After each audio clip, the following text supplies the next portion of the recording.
गांव के बाहर एक छोटा सा खेत था जहां रघु नाम का किसान रहता था।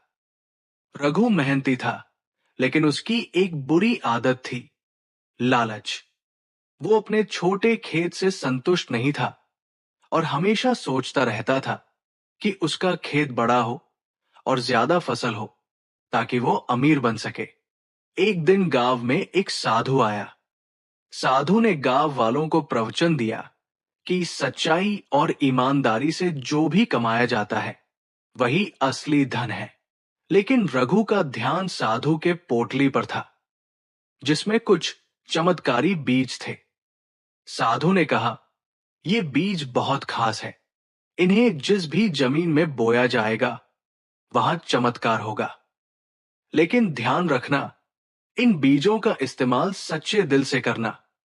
रघु ने चालाकी से साधु की सेवा की और उसकी चापलूसी करके बीज हासिल कर लिए।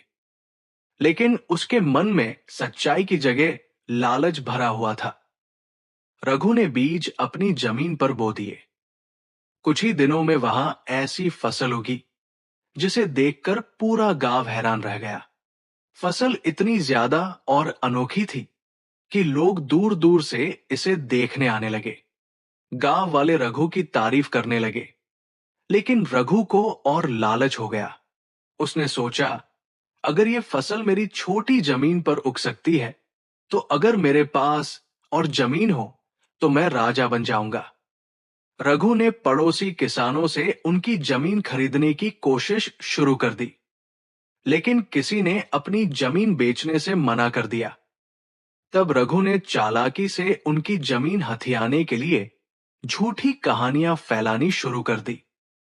उसने एक किसान के बारे में अफवाह फैलाई कि उसकी जमीन पर भूत प्रेत का साया है। डरकर उस किसान ने जमीन बेच दी। धीरे धीरे रघु ने गांव की आधी जमीन अपने कब्जे में कर ली, लेकिन लालच ने उसे और अंधा कर दिया। जैसे जैसे रघु का लालच बढ़ता गया, उसके खेत में अजीब घटनाएं होने लगी। एक रात जब रघु अपने खेत में घूम रहा था, तो उसने देखा कि फसल से अजीब सी आवाजें आ रही है। ऐसा लग रहा था मानो कोई फसल के बीच से उसका नाम पुकार रहा हो। रघु ने सोचा कि ये उसका वहम है, लेकिन ऐसी घटनाएं हर रात होने लगी। फसल में से अजीब परछाइयां दिखने लगी। डर के मारे रघु ने गांव के पंडित को बुलाया। पंडित ने कहा, यह तुम्हारे कर्मों का फल है।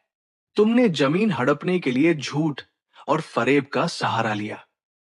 तभी साधु गांव में वापस आया। उसने रघु को चेतावनी दी, मैंने तुमसे कहा था कि इन बीजों का इस्तेमाल सच्चे दिल से करना, लेकिन तुमने लालच में आकर इसे अपनी बर्बादी का कारण बना लिया। साधु ने रघु से कहा, अगर तुम्हें माफी चाहिए तो उन सभी किसानों को उनकी जमीन वापस करो और उनसे माफी मांगो। रघु ने डर और पछतावे के कारण ऐसा ही किया। जैसे ही उसने किसानों को उनकी जमीन लौटाई, उसके खेत की फसल सामान्य हो गई।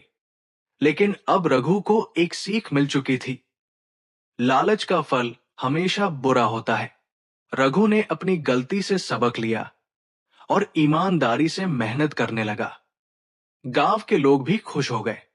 कहानी हमें सिखाती है कि लालच में आकर दूसरों का नुकसान करना अंत में खुद को ही नुकसान पहुंचाता है। अगर आपको ये कहानी पसंद आई तो कमेंट में जरूर बताइए और चैनल को सब्सक्राइब करना मत भूलिएगा। मैं जल्द ही एक और कहानी लेकर आऊंगा।